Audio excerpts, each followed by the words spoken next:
জয় যিশু। বিশ্বাস করি আপনারা সবাই ভালো আছেন। ঈশ্বর আপনাদের প্রত্যেককে আশীর্বাদ করেছেন এবং তিনি আমাদেরকে আরেকবার একটা সুযোগ দিয়েছেন যাতে তার কাছে এসে তার বাক্য দ্বারা নিজেদেরকে উৎসাহিত করি, তার বাক্যের মাধ্যমে যেন আমরা নিজেদেরকে উৎসাহিত করি এবং তার বাক্য থেকে যেন কিছু শিক্ষা গ্রহণ করি। আজকে আমরা যে বিষয়টি নিয়ে আলোচনা করব সেই বিষয়টি হলো যে অন্যদের ভুল থেকে শিক্ষা গ্রহণ করা।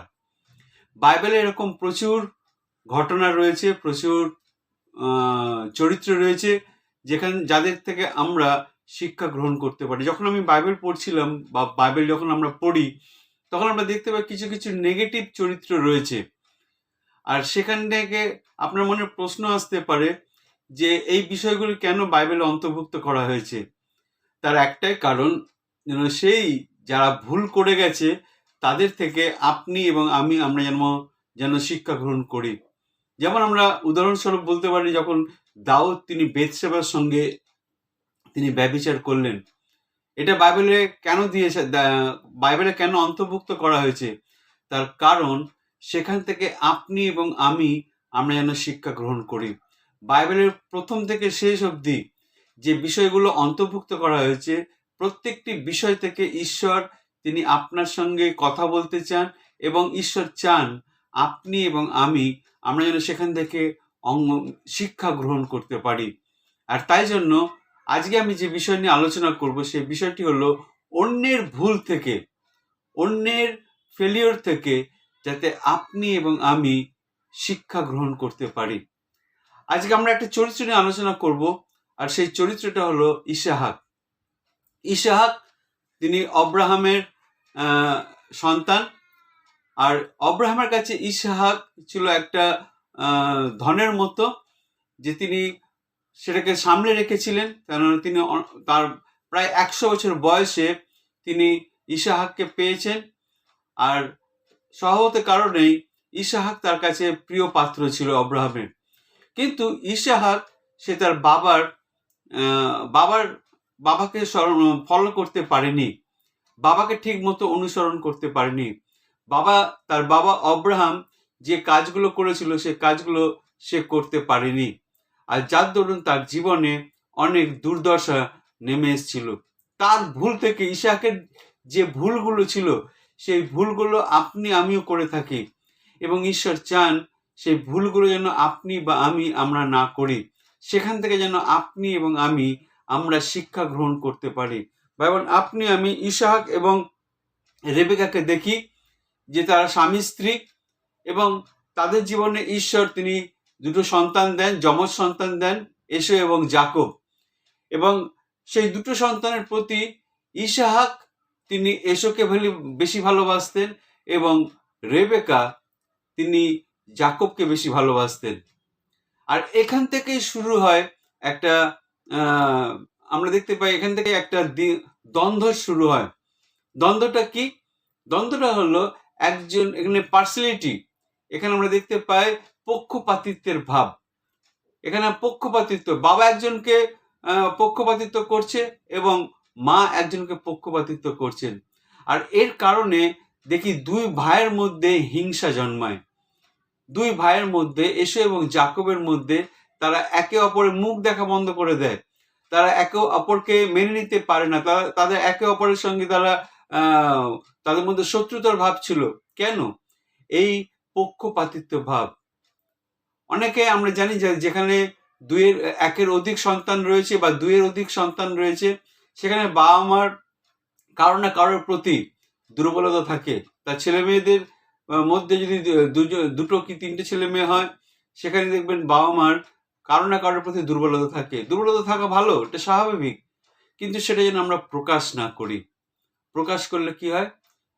নিজেদের বাচ্চাদের মধ্যে, নিজেদের সন্তানদের মধ্যে একটা দ্বন্দ্ব শুরু হয়। একে অপরকে দেখতে পারে না, একে অপরকে তারা মেনে নিতে পারে না, আর সেখান থেকেই শত্রুতার জন্ম নেয়। আমরা দেখতে পাই যে ইসাহাক এবং রেবেকা, তাদের বিবাহ খুব সুন্দর ছিল, কিন্তু এই পক্ষপাতিত্বের জন্য তাদের বিবাহ শেষ অবস্থায় তাদের কিন্তু সুখময় ছিল না। সুখময় ছিল না, তার কারণ হলো দুজনকে পক্ষপাতিত্ব করত। একজন এসোকে করত, একজন যাকবকে করতো। ভাই বোন, সব থেকে দুঃখের বিষয় হলো যে ইসহাক তিনি খাবারের জন্য এসবকে বেশি পক্ষপাতিত্ব করতেন। খাবারই ছিল তার কাছে সব থেকে বেশি মূল্যবান। এসবকে তিনি বলতেন, তুমি খাবার নিয়ে এসো, আমি তোমাকে আশীর্বাদ করব। আর এই সুযোগটা যাকব তিনি গ্রহণ করেন, এবং যাকব সে হরিণের মাংসের পরিবর্তে মেষের মাংস নিয়ে এসে তার কাছ থেকে কি করে, অধিকারটা বা সে আশীর্বাদটা আদায় করে নেয়। আমরা দেখতে পাই যে ইসহাক তিনি যে ভুলটা করেছিলেন, তার বাবা যে ভুলটা করেছিল সে একই ভুল ইসহাকও করেছিল। আমরা দেখতে পাই আদিপুস্তক 26 অধ্যায় 7 পদ, আদিপুস্তক 26 অধ্যায় 7 পদ, সেখানে বলছে, আর সে স্থানের লোকেরা বলছে, পরে ইসহাক গরারে বাস করিলেন, আর সে স্থানের লোকেরা তাহার স্ত্রীর বিষয়ে জিজ্ঞাসা করিলে তিনি কহিলেন, উনি আমার ভগ্নী, কারণ এ আমার স্ত্রী। এই কথা বলিতে তিনি ভীত হইলেন, ভাবিলেন, কি জানি এ স্থানের লোকেরা রেবেকার নিমিত্ত আমাকে বধ করিবে, কারণ তিনি দেখিতে সুন্দরী ছিলেন। তার বাবাও একই ভুল করেছিলেন। যদি আমরা আদিপুস্তক 12 অধ্যায় 20 পদ দেখি, সেখানে দেখব অব্রাহামও সারাকে তার স্ত্রীকে বোন বলে পরিচয় দিয়েছিলেন। আর এই ভুল এখান থেকে যেন আপনি এবং আমরা যেন শিক্ষা গ্রহণ করতে পারি। আমাদের জীবনে ভুল ভ্রান্তি থাকে, কিন্তু ঈশ্বর চান যেন আপনি সেই ভুল থেকে বা আমি সেই ভুল থেকে শিক্ষা গ্রহণ করি। ইসহাক তিনি সেই শিক্ষাটা গ্রহণ করেননি। ইসহাক তার নিজের স্ত্রীকে বোন বলে উপস্থিত করেছিলেন বা পরিচয় করে দিয়েছিলেন। অব্রাহাম যে ভুলটা করেছিল, ইসহাকও তিনি একই ভুল করলেন। আমরা দেখতে পাই যে আপনি এবং আমি, আমাদের জীবনে ভুল ভ্রান্তি থাকে এবং তার একটা ফলাফল থাকে।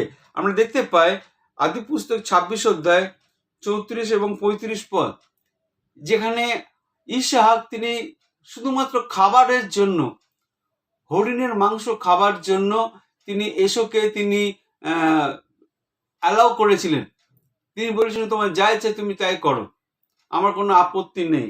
আর তাই জন্য এখানে 34 এবং 35 পদে বলছে, আদিপুস্তক 26 অধ্যায় 34 এবং 35 পদ বলছে, আর এসো 40 বছর বয়সে হিত্তীয় বেরির জিহুদ নামে কন্যাকে এবং হিত্তীয় এলোনের বাসমত নাম্নী কন্যাকে বিবাহ করেন। ইহারা ইসহাকের ও রিবেকার মনের দুঃখদায়িকা হলেন। তার বাবা মা এটা মেনে নিতে পারেনি, কিন্তু সেই সময় বা সেই সুযোগ তার বাবা মার কাছে ছিল না যে এসোকে তারা সংশোধন করবে। আমরা দেখতে পাই যে অব্রাহাম তিনি তার ছেলের বিয়ের জন্য কত প্রার্থনা করেছিলেন, তিনি তার নিজের দাসকে প্রেরণ করেছিলেন, কিন্তু এক্ষেত্রে আমরা দেখতে পাই ইসহাক তিনি সেরকম তার বাবার মতো কিছুই করেনি। সে শুধু খাবার নিয়ে ব্যস্ত, আমার খাবার পেলেই আমার সবকিছু। বর্তমানে আমাদের খ্রিস্টীয় সমাজে আমরা এই কাজটাই করি, এই ভুলটাই করি। আমাদের নিজেদের সমস্ত কিছু হয়ে গেলে আমরা অন্য কারোর বিষয় নিয়ে চিন্তা করি না। আমরা অন্যরা কি করছে কি না করছে, অন্যদের কি ক্ষতি হলো কি না হলো সে বিষয় নিয়ে আমরা তৎপর নই। আমরা আকাঙ্ক্ষী নিজেদের জীবনে নিয়ে, আমার জীবনে কি করলাম, আমি কি করলাম, আমার কতটা কি হলো, এই নিয়ে আমরা বেশি ভাবি। আমরা মণ্ডলী নিয়ে বেশি ভাবি না। মণ্ডলী নিয়ে ভাবার আমাদের সেই চিন্তা নেই বা সেই সময় নেই। আমরা নিজেদেরকে নিয়ে বেশি ভাবি, আর যার জন্য ঈশ্বরের আশীর্বাদ আপনার আমার জীবনে নেমে আসে না। আমরা ঈশ্বরের আশীর্বাদকে হারিয়ে ফেলি। আর ঈশ্বর তিনি আপনার বা আমার মধ্যে দিয়ে কোনো কাজ করতে পারেন না। আপনি বা আমি, আমাদের যারা পূর্বপুরুষ রয়েছে, তারা যে ভুলগুলো করেছে, সেখান থেকে যেন আপনি এবং আমি শিক্ষা গ্রহণ করি। সেই ভুলকে যেন আমরা রিপিট না করি। আমরা যেন কাউকে দোষারোপ না করে, ও এটা করেছিল বলে আমাকে এটা করতে হবে, তা নয়। ঈশ্বর আপনাকে সুযোগ দিয়েছেন যাতে সেই ভুল আপনি আর রিপিট না করেন। সেই ভুলটাকে পুনরাবৃত্তি যেন আমরা না করি।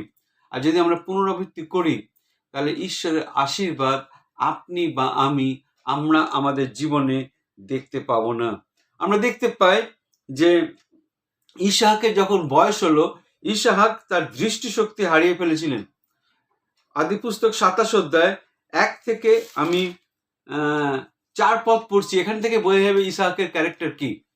ইসাহাকের ক্যারেক্টারটা যদি আপনি বুঝতে চান তাহলে আদিপুস্তক 27 অধ্যায় 1 থেকে 4 পদটা আপনি পড়ুন। সেখানে কি বলছে? পরে ইসাহাক বৃদ্ধ হইলে চক্ষু নিস্তেজ হওয়া আর দেখিতে পাইতেন না। তখন তিনি আপনার জ্যেষ্ঠ পুত্র এশোকে, দেখুন বারবার তার একটা ছেলে এশোকেই তিনি বেশি প্রাধান্য দিতেন, আর ডাকিয়া কহিলেন, বৎস। তিনি উত্তর করলেন, দেখুন এই আমি। তখন ইসাহাক কহিলেন, দেখো আমি বৃদ্ধ হইয়াছি, কোন দিন আমার মৃত্যু হয় জানি না। এখন বিনয় করি, তোমার শস্ত্র, তোমার তুন ও ধনুক লইয়া প্রান্তরে যাও, আমার জন্য মৃগ শিকার করিয়া আনো, আর আমি যেরূপ ভালোবাসি তদ্রূপ সুস্বাদু খাদ্য প্রস্তুত করিয়া আমার নিকটে আনো, আমি ভোজন করিব, যেন মৃত্যুর পূর্বে আমার প্রাণ তোমাকে আশীর্বাদ করে। শুধু খাবার খাবার খাবার, খাওয়ার জন্য সে এসোকে বারবার বলছে, তুমি খাবার নিয়ে এসো, তাহলে তোমাকে আমি আশীর্বাদ করব। আর এটাই ইসাহাককে শুধু শারীরিকভাবে অন্ধ করে দিয়েছিল তা নয়, আত্মিকভাবে তাকে অন্ধ করেছিল। তার সঙ্গে ঈশ্বরের সেরকম সম্পর্ক ছিল না। ঈশ্বর তাকে কোনো দর্শন দিতে পারতেন না। ভাই বোন, আমাদের আত্মিক চোখ যদি অন্ধ হয়ে যায়, তাহলে আপনি বা আমি ঈশ্বরের দর্শনগুলোকে আমরা দেখতে পাবো না। ঈশ্বর আমাদেরকে যেগুলো দেখাতে চান, ভবিষ্যতে কি হতে চলেছে বা কি করা উচিত, সেগুলো ঈশ্বর আপনাকে দর্শনের মাধ্যমে দেখাতে চান। আর দর্শন দেখতে গেলে মনে রাখবেন, আপনার এই হৃদয়ের চক্ষু, আত্মিক চক্ষু যেন সতেজ থাকে। যদি আত্মিক চক্ষু যদি অন্ধ হয়ে যায়, তাহলে ঈশ্বরের বিষয়গুলোকে আপনি দেখতে পাবেন না বা ঈশ্বরের বিষয়গুলোকে আপনি বুঝতে পারবেন না। আর ইসাহাক তিনি খাবারের জন্য আশীর্বাদ করতে চান, আর যেহেতু তিনি তার বড় ছেলে এসোকে তিনি বললেন, তুমি নিয়ে এসো, খাবার নিয়ে এসো, আমি তোমাকে আশীর্বাদ করবো। ভাই বোন, আপনি বা আমি আমাদের জীবনে, আপনার আমার জীবনে যখন আমাদের বয়স বৃদ্ধি পায়, আমাদের শরীর উইক হয়ে পড়ে, এটা স্বাভাবিক ব্যাপার। যত আমাদের বয়স বাড়ে তত আমরা শারীরিকভাবে দুর্বল হয়ে পড়ি। কিন্তু ভাই বোন, ঈশ্বর চান যাতে আপনি এবং আমরা আমাদের জীবনে আত্মিক বিষয়গুলোকে যেন আরো শক্তিশালী হয়ে উঠি। আমাদের ইনার স্ট্রেংথ, আমাদের ইনার যে ভিশন, দর্শন রয়েছে, সেগুলো যেন আমরা সতেজ করি। আর যদি আমরা না করি, তাহলে ঈশ্বর তিনি আপনাকে আমাকে আশীর্বাদ করতে পারবেন না। ইসাহাক তিনি আত্মিকভাবে অন্ধ ছিলেন, তিনি ঈশ্বরের দর্শনগুলোকে তিনি দেখতে পাননি। আর তাই জন্য সাধু পৌল তিনি 1 করিন্থীয় 9 অধ্যায় 27 পদে তিনি লিখছেন, যেন আমরা উপবাস করি। উপবাস করা মানে নিজেকে নিয়ন্ত্রণ করা, কন্ট্রোল করা। উপবাস না করলে নিজেকে কন্ট্রোল করা যায় না। আর যত আপনি উপবাস করবেন, তত আপনি নিজেকে কন্ট্রোল করতে পারবেন, নিয়ন্ত্রণ করতে পারবেন। আর যত আপনি উপবাস করবেন, তত আপনি ঈশ্বরের বিষয়গুলোকে বুঝতে পারবেন। প্রত্যেকটি মণ্ডলীতে উপবাস প্রার্থনা প্রয়োজনীয়তা রয়েছে। যখন আমরা উপবাস সহকারে প্রার্থনা করি, ঈশ্বর যখন আমরা নিজেদের শরীরকে নিয়ন্ত্রণের মধ্যে রাখি, নিয়ন্ত্রণ করি, তখন আপনি আমরা ঈশ্বরের দর্শনগুলোকে জানতে পারি বা বুঝতে পারি। আর সাধু পৌল সেই বিষয়ে তিনি আপনাকে আমাকে সেই নির্দেশ দিচ্ছেন, যাতে আপনি আত্মিকভাবে যেন আপনি বৃদ্ধি পেতে পারি, যেন আমাদের আত্মিক চোখ যেন উন্মোচিত হয়। ইসাহাক তিনি তার দৃষ্টিশক্তি হারাবার সঙ্গে সঙ্গে তার জীবনে যে ঈশ্বরের আশীর্বাদ ছিল, সেগুলো তিনি হারিয়ে ফেলেছিলেন। ভাই বোন, আপনি ঈশ্বর কখনো চান না আমরা আমাদের যে আত্মিক বিষয়গুলো রয়েছে সেগুলো আমরা হারিয়ে ফেলি। পরবর্তীকালে যখন ইসাহাককে দেখি যে ইসাহাক তিনি আপনার আমার জীবনে অনেক শিক্ষা দিয়ে গেছেন, সেই শিক্ষাগুলো যেন আমরা গ্রহণ করি। ইসাহাক সর্বক্ষেত্রে যে ব্যর্থ হয়েছেন তা নয়, সর্বক্ষেত্রে ব্যর্থ তিনি হননি। ঈশ্বর তাকে আশীর্বাদ করেছিলেন। কেন আশীর্বাদ করেছিলেন? তার বাবার জন্য, অব্রাহামের জন্য। কারণ ইসাহাক অব্রাহামের সন্তান, আর ঈশ্বর অব্রাহামকে ডেকেছিলেন আশীর্বাদের পাত্র করার জন্য, আর তার বাবার জন্য তার ছেলে আশীর্বাদ পেয়েছিল। ভাই বোন, আপনি আমি যদি আমরা ভালো কাজ করি, যদি আমরা ঈশ্বরের কথা শুনি, তাহলে ঈশ্বর তিনি আমাদের সন্তানদেরকে আশীর্বাদ যুক্ত করেন। হ্যাঁ, আমাদের জীবনে অনেক বাধা বিপত্তি আসে, অনেক দুর্ঘটনা আসে, অবনটন আসে, রোগ ব্যাধি আসে, কিন্তু তার মধ্যে থেকেও ঈশ্বর তিনি আপনাকে আমাকে আশীর্বাদ করেন। তিনি আপনাকে আমাকে আশীর্বাদ করেন এবং তিনি আশীর্বাদ করতে চান, যদি আপনি আমি সেই ভুল পথ থেকে নিজেদেরকে সরিয়ে নিয়ে আসি। বর্তমানে আপনি আমি, আমাদের জীবনে অনেক শত্রু রয়েছে, আপনার চারপাশে অনেক শত্রু রয়েছে। আপনি ভালো কাজ করতে যাবেন, আপনাকে বাধা দেবে, কিন্তু তার মধ্যে থেকেও ঈশ্বর তিনি আপনাকে আশীর্বাদের পাত্র করতে চান। যদি আমরা আদি পুস্তক 26 অধ্যায় দেখি, সেখানে আমরা দেখতে পাই 26 অধ্যায়ে ইসাহাক তিনি তার বাবা যে কুয়ো খুঁড়ে গেছিলেন, সেই কুয়োটাকে ব্যবহার করতে চাইছিলেন, কিন্তু পলেস্টিয়ার তাকে সে কুয়ো খুঁড়তে দিচ্ছিল না, সে কুয়োটাকে তারা নিয়ে নিচ্ছিল। কিন্তু ইসাহাক তিনি তার ধৈর্যের পরীক্ষা দিয়েছিলেন, তিনি আরেকটি কুয়ো খুঁড়লেন, পলেস্টিয়ারকে তারা সেটা আবার অধিগ্রহণ করলো। এইভাবে যখন আমরা দেখতে পাই যে ইসাহাক তিনি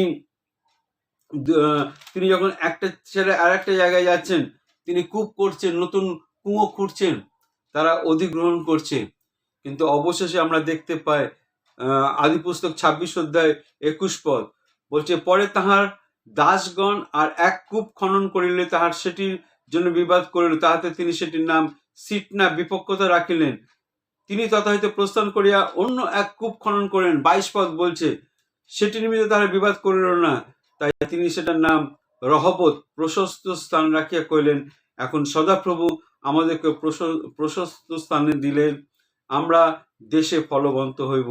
এতদিন ইসাহাক তিনি তার নিজের শক্তি দ্বারা অনেক কাজ করেছেন, কিন্তু এখন তিনি ঈশ্বরকে বুঝতে পেরেছেন যে এই স্থানে আমি যখন কুয়ো খুঁড়েছি, তখন ঈশ্বর তিনি আমাকে আশীর্বাদ করেছেন। আর তিনি বাইবেল বলছে সেটির নাম রহবত রাখলেন। কেন?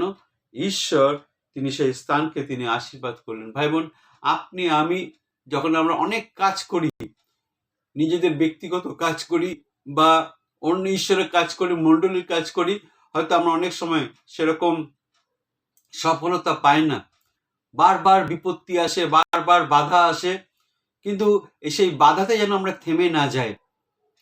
ইসাহাক কিন্তু থেমে যায়নি।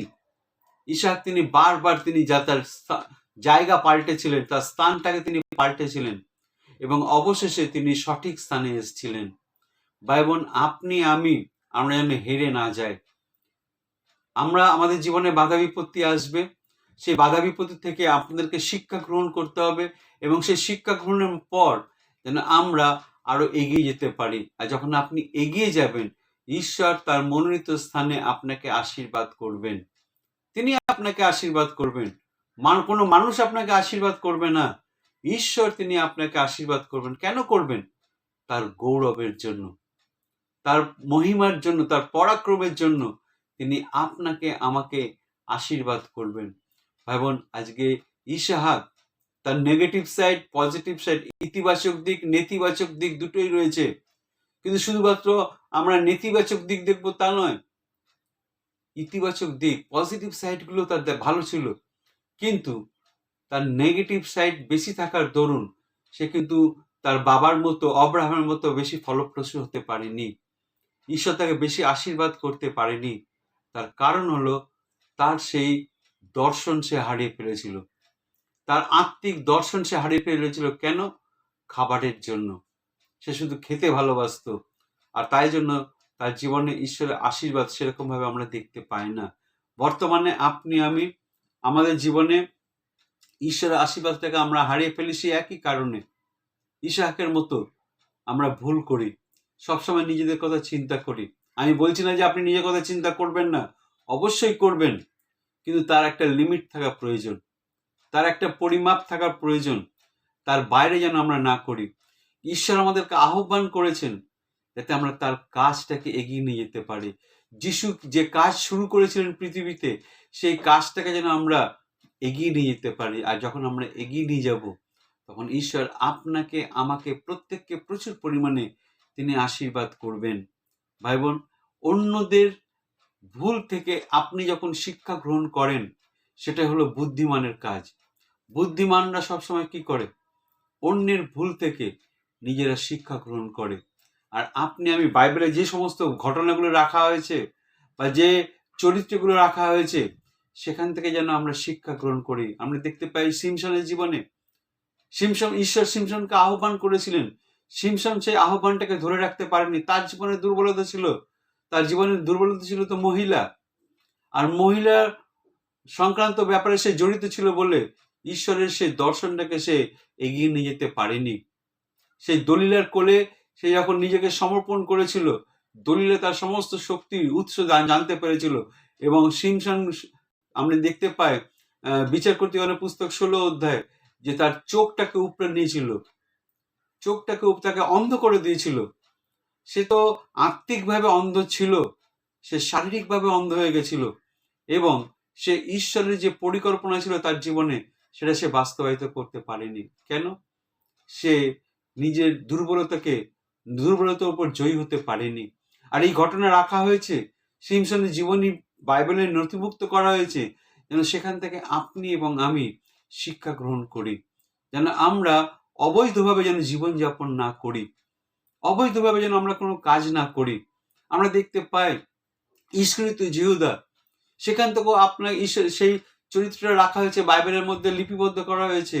তার একটাই কারণ, যে সেই ইস্করিত জিহুদা যে ভুল কাজটা করেছিল, সেই কাজটা যেন আপনি না করি। বর্তমানে আমরা অর্থের বিনিময়ে অনেক সময় মণ্ডলীকে বিক্রি করে দিচ্ছি। মণ্ডলীর বিষয়গুলোকে, যেগুলো রয়েছে, যে জমি জমা রয়েছে, সেগুলো আমরা বিক্রি করে ফেলছি। আমরা পরোক্ষভাবে আমরা যিশুকে আবার বিক্রি করে দিচ্ছি ভাই বোন। আর যার জন্য ঈশ্বরের আশীর্বাদ আমাদের জীবনে নেমে আসে না। তার কারণ আমরা ইস্করিত জিহুদার মতো ভুলগুলো আবার রিপিট করছি আমাদের জীবনে। ঈশ্বর আমাদেরকে মণ্ডলী দিয়েছেন, সে মণ্ডলীকে বৃদ্ধি করাবার দায়িত্ব আমাদের। ঈশ্বর তিনি আপনার উপর সেই দায়িত্ব দিয়েছেন, সে মণ্ডলীগুলোকে যেন আমরা বৃদ্ধি করি।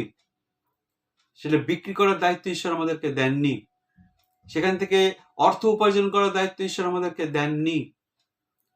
ঈশ্বর আপনাকে আমাকে দিয়েছেন যাতে সেই কাজটা আমরা আরো এগিয়ে নিয়ে যেতে পারি। ইস্করিত জিহুদা তার জীবনে একটা ভুল সিদ্ধান্তের জন্য সে ঈশ্বরের আশীর্বাদ থেকে বঞ্চিত হয়েছিল। আর সেই ইস্করিত জিহুদার চরিত্র থেকে যেন আমরা শিক্ষা গ্রহণ করতে পারি। আমরা শিক্ষা গ্রহণ করতে পারি পৌলের জীবন থেকে। পৌল, যিনি আগে শৌল ছিলেন, তিনি ঈশ্বরের সন্তানদেরকে, খ্রিস্টের অনুসারীদের উপর অত্যাচার করতেন। আর অত্যাচার করার পর তিনি খ্রিস্টীয় মণ্ডলীকে ধ্বংস করতে চাইছিলেন। আজও অনেক লোক রয়েছে খ্রিস্টানদের উপর অত্যাচার করছে, খ্রিস্টান মণ্ডলীগুলোকে ধ্বংস করে দিতে চাইছে। আজকে মণ্ডলী যখন প্রার্থনা করে, তখন ঈশ্বর সেই একই শৌলকে তিনি যেমন পৌলের রূপান্তরিত করেছিলেন, ঠিক তেমনি করে যারা আজকে খ্রিস্ট অনুসারীদের উপর অত্যাচার করছে, ঈশ্বর তাদের মনও পরিবর্তন করতে পারেন। ঈশ্বরের কাছে কোনো কিছু অসাধ্য নেই, তার কাছে কোনো কিছু অসাধ্য নেই।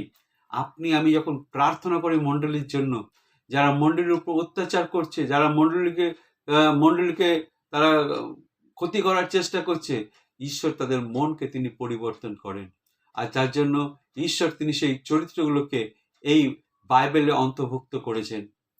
ঈশ্বর চান আপনি এবং আমি, আমাদের আত্মিক চোখ যেন সবসময় উন্মেলিত থাকে, খোলা থাকে। ঈশ্বর যেটা দেখাতে চান, আপনি এবং আমরা যেন দেখতে পাই। ইসহাকের মতো যেন খাবারের জন্য নিজেদেরকে যেন আমরা বিলিয়ে না দিই। ইসহাক সে খাবার ভালোবাসতো, আর তাই জন্য সে তার আত্মিক দৃষ্টিটাকে সে হারিয়ে ফেলেছিল। এবার আমরা যেন সেই ভুল না করি। আজকে সময় এসছে, আমাদের প্রত্যেকটি মণ্ডলীর মধ্যে একটা সময় এসছে, আমরা যেন আত্মিকভাবে নিজেদেরকে সতেজ করি, নিজেদেরকে রিফ্রেশ করি, সতেজ করি। আর যখন আমরা সতেজ করি, ঈশ্বর নতুন নতুন বিষয়গুলো আমাদেরকে দেখতে সাহায্য করেন। আর যখন আমরা ঈশ্বর যখন নতুন নতুন বিষয়গুলো দেখাবেন, তখন আমরা ঈশ্বরের সেই দর্শন অনুযায়ী যখন আমরা এগিয়ে যাব, ঈশ্বর তিনি আপনাকে আমাকে প্রচুর পরিমাণে আশীর্বাদ করবেন। এবং ঈশ্বর তিনি আপনাকে আমাকে তার গৌরবার্থের জন্য তিনি এক এক এক জায়গা থেকে আরেক জায়গায় তিনি নিয়ে যাবেন, এক লেভেল থেকে আরেক লেভেলে তিনি নিয়ে যাবেন। কখন? যখন ঈশ্বরের মনোমুগ্ধ কাজ আপনি এবং আমি করব। বাইবেলে যে বিষয়গুলো দেওয়া আছে সেখান থেকে প্রত্যেকটি শিক্ষা গ্রহণ করা আমাদের দায়িত্ব। সলোমনের জীবনে দেখুন, সলোমনের জীবনে খুব খুব ভালো ছিল না? যদি সময় পাই আমি একদিন সলোমনের বিষয় নিয়ে আলোচনা করব। সলোমন তিনি নিজেকে সন্তুষ্ট করার জন্য, নিজের রাজ্যকে সন্তুষ্ট করার জন্য তিনি বহু বিবাহ করেন। অবৈধ সন্তান তার সম্পর্ক ছিল অনেক। আর ঈশ্বর চায় না যেন সলোমনের মতো সেরকম আমরা বহু বিবাহের মধ্যে আমরা আবদ্ধ হই, বহু বিবাহ আবদ্ধ যেন আমরা না হই। আর বহু বিবাহ করেছিল বলে সলোমন শেষ জীবনে ঈশ্বর থেকে দূরে চলে গেছিল। আর ঈশ্বর তার রাজ্যকে বিভক্ত করে দিয়েছিলেন। তার ছেলেদের মধ্যে রহবিয়ম মধ্যে তিনি বিভাগ করে দিয়েছিলেন।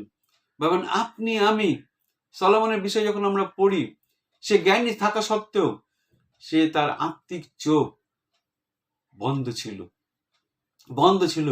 সে ঈশ্বরের দর্শনকে সে ঠিক মতো দেখতে পায়নি, ঈশ্বরের পরিকল্পনাকে সে বুঝতে পারেনি, কারণ তার আত্মিক চোখ বন্ধ ছিল। হ্যাঁ, জ্ঞান থাকতে পারে, তার বুদ্ধি থাকতে পারে, কিন্তু সে ঈশ্বরের কাছ থেকে অনেক দূরে সরে গেছিল। কারা দূরে নিয়ে গেছিল? তার স্ত্রীরা তাকে দূরে নিয়ে গেছিল। ভাই বোন, আপনি আমি সেই সলোমনের মতো ভুল যেন না করি। ঈশ্বর আপনাকে আমাকে প্রচুর জ্ঞান দিতে চান, সেই জ্ঞানটাকে যেন আমরা তার ধার্মিকতা রাজ্যের জন্য যেন ব্যবহার করি, নিজের ধার্মিকতার জন্য নয়, নিজের রাজ্যের জন্য নয়, যেন আমরা ব্যবহার না করি। ঈশ্বর চান, ঈশ্বর যে জ্ঞান বিচার বুদ্ধি ক্ষমতা দিয়েছেন, সেই জ্ঞান বুদ্ধি ক্ষমতা যেন আমরা তার ধার্মিকতার জন্য যেন আমরা ব্যবহার করি। ভাই বোন, আজকে অনেক অনেক ক্যারেক্টার রয়েছে, সেখান থেকে ঈশ্বর চান আপনি এবং আমি যেন শিক্ষা গ্রহণ করি। অন্যের ভুল থেকে যখন আপনি শিক্ষা গ্রহণ করবেন, তখন ঈশ্বরের আশীর্বাদ আপনার এবং আমার জীবনে নেমে আসবে। আজকে ভাই বোন, আমরা যখন এটাকে গল্প হিসাবে পড়ি, সলোমনের জীবনী হোক, দাউদের জীবনী হোক, ইসাহাকের জীবনী হোক, পৌলের জীবনী হোক, যখন আমরা ইস্করিওত জিহুদার জীবনী হোক বা সিমসনের জীবনী হোক, যখন এটা আমরা গল্প হিসেবে পড়ি, তখন ঈশ্বর সেটা আমাদের জীবনে কাজ করতে পারেন না। কিন্তু যখন আমরা আত্মিকভাবে যখন আমরা বাইবেলটাকে পড়ি, যখন সেই চরিত্রগুলো পড়ি, সেই চরিত্রগুলো আমাদের সঙ্গে কথা বলে, সেই চরিত্রগুলো আপনার সঙ্গে কথা বলবে, ঈশ্বরের আত্মা আপনার সঙ্গে কথা বলবে, যাতে সেই ভুলগুলো, তারা যে ভুলগুলো করে গেছিল, আপনি এবং আমি সেই ভুলগুলো যেন না করি। আর যখন আমরা বুদ্ধিমান হই, তখন আমরা নিজেদেরকে একবার চেক করে নিই যে ওরা যে ভুলগুলো করেছে, আমি যেন সেই ভুলগুলো না করি। কারণ ঈশ্বর চান না সেই ভুলগুলোকে আপনি বা আমি আবার নিজেদের জীবনে রিপিট করি। আজকে ঈশ্বর তিনি তার বাক্য দ্বারা আপনাকে এবং আমাকে প্রত্যেককে প্রচুর পরিমাণে আশীর্বাদ করুন। জয় যিশু।